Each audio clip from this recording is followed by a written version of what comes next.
Okay, imagine to. May dalawang tao. Yung isa, kumikita ng $95,000 a year. Yung pangalaman naman, $52,000 lang. Now, sino sa tingin mo ang mas mayaman? Baka magulat ka sa sagot. Tingnan natin ang buhay nila. Itong si high earner, yung apartment niya, grabe, punong-puno. May 75-inch TV, designer na sofa, mga gamit na hindi pa natatanggalan ng price tag. Pero ang totoo, 2 missed paychecks lang, broke na siya. Yung si lower earner, simple lang yung bahay, pero check mo yung bank account niya. May 18 months worth of savings. Paano nangyari yon? Kasi you see, hindi ito tungkol sa kung gaano kalaki ang sahod mo. Ito ay tungkol sa isang sikreto. Isang silent killer ng yaman na hindi natin napapansin. At yung sikreto na yan? Well, yan ang hidden cost.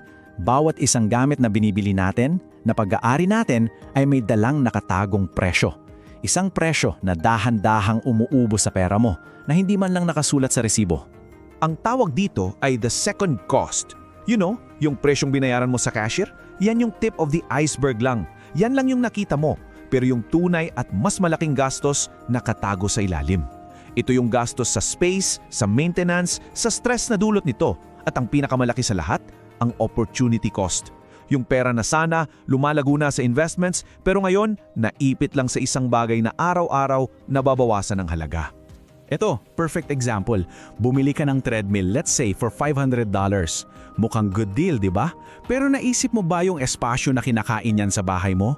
That space has a rent value. Baka sa isang taon, you're paying $800 in rent para lang sa space ng isang treadmill na sa huli, nagiging a super expensive na sampayan lang ng damit. Over time, mas mahal pa yung binabayaran mong renta sa espasyo kesa sa presyo ng mismong gamit. Nakakaloka, di ba? So paano tayo lalaban dito? Paano tayo makakatakas sa buying trap na to? Don't worry, may 3 simpleng rules para mabawi natin ang kontrol sa pera natin. Unang rule, alamin ang cost per use. Super simple lang to. Bago ka bumili, tanungin mo ang sarili mo, realistically, ilang beses ko ba to magagamit? Isipin mo itong fancy kitchen gadget na to. Bumili ka, $300, pero 3 beses mo lang nagamit sa isang taon. So lumalabas, bawat isang gamit mo, $100.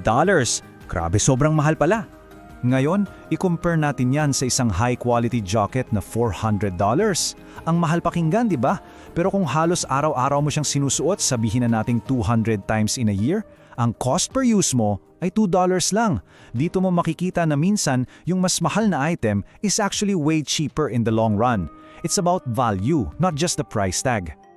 Pangalawang rule ay ang replacement test. Gawin mo to, promise. Maglakad ka sa bahay mo, tingnan mo yung mga gamit mo isa-isa, at sa bawat item, itanong mo sa sarili mo, kung bigla itong mawala ngayon, bibili ba ako ulit ng bago? Kung ang sagot mo ay hindi o hindi ako sure, well, malaking chance na nandiyan lang yan dahil sa inertia, dahil nakasanayan mo na, hindi dahil kailangan mo pa talaga siya. At ang pangatlong rule, ito ang pinaka-powerful. Hindi to tungkol sa willpower, tungkol to sa pag-design ng environment mo. Ang goal, make spending hard and make saving easy. Paano? Gawin mong mahirap gumastos. Tanggalin mo yung saved credit card details mo sa mga online shopping sites. Mag-set ka ng 24-hour rule. Bago ka mag-checkout, maghintay ka muna ng isang araw. Tapos, sa kabilang banda, gawin mong super easy mag-ipon. I-automate mo. Set up an automatic transfer sa savings account mo tuwing sahod. That way, the right choice becomes the easy choice, the default choice. Pero, higit pa sa mga rules at tactics na yan, ang pinakamalaking pagbabago kailangan mangyari dito sa isip natin. Kailangan nating i-reframe, baguhin ang buong pananaw natin sa kung ano ba talaga ang ibig sabihin ng pagiging mayaman. Kasi ito yung pinakamalaking bitag, yung tinatawag na lifestyle creep. Habang tumataas ang sahod, tumataas din ang gastos. Bakit? Kasi hindi natin alam kung ano yung sapat. You have to define what enough looks like for you. Kasi kung wala kang finish line, para ka lang tumatakbo sa isang karera na walang katapusan. Kailangan mo mag-set ng goal para yung mga future income increase mo na pupunta sa pagbili ng kalayaan mo, hindi lang sa pagbili ng mas maraming gamit. Dahil ang tunay na yaman, hindi nasusukat sa dami ng mga bagay na pag-aari mo, nasusukat ito sa dami ng choices at options mo sa buhay. Ito yung kalayaan na umalis sa trabahong hindi mo na gusto. Ito yung kalayaan na mag-travel anytime you want. At higit sa lahat, ito yung kapangyarihan na maging may-ari ng sarili mong oras. Yan ang optionality. At para sa akin, yan ang tunay na kahulugan ng yaman.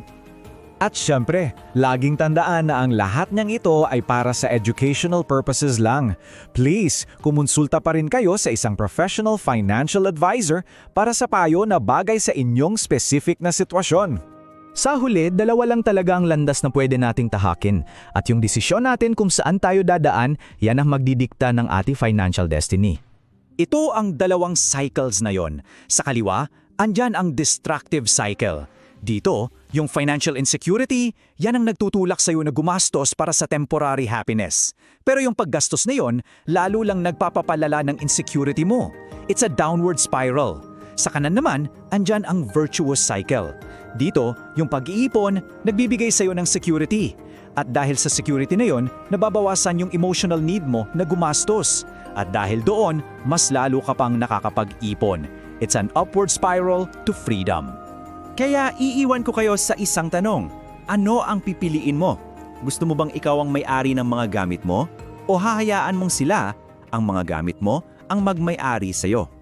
The choice, as always, is yours. Thanks for tuning in to Silent Wealth. Please subscribe and hit the notification bell so you never miss out on the latest tips and strategies to grow your wealth.